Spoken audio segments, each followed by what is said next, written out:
Lorsque Sylvie et Marie-Pierre arpentent la réserve de l'estuaire, elles ont plutôt pour habitude de tomber sur des renards ou des cigognes. Elles sont de l'autre côté.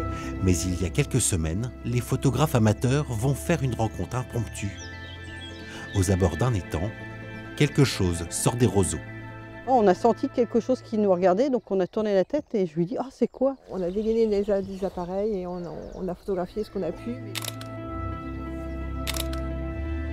Et là, j'ai dit, on dirait un loup. Moi, je disais « Mais non, c'est un berger allemand. » Puis après, en regardant, je dis « Ah bah non, la tête était trop grosse. » Les deux amis préviennent la maison de l'estuaire. Pris d'un doute, les naturalistes contactent l'Office français de la biodiversité pour identification.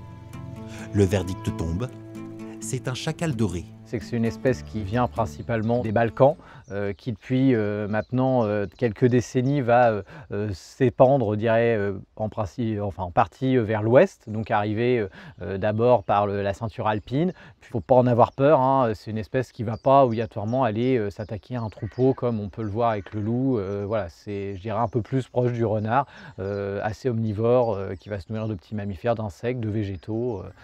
Observé en France depuis 2017, c'est la première fois que l'animal est aperçu en Normandie. Une petite fierté pour les deux photographes. Mais ça a été un moment, je crois, magique, qu'on n'oubliera jamais. Quand il a tourné la tête vers nous et qu'il nous a regardé fixement, c'était intense. Moi, je l'ai dans mes yeux, c'est Ouais. principal. C'est ce qui est de bon. C'est vraiment un moment de bonheur. J'espère qu'il gambade partout. Pas question pour elle de dévoiler l'endroit exact de la rencontre. Pour préserver l'animal, et qui sait un jour peut-être observer toute une bande de chacals.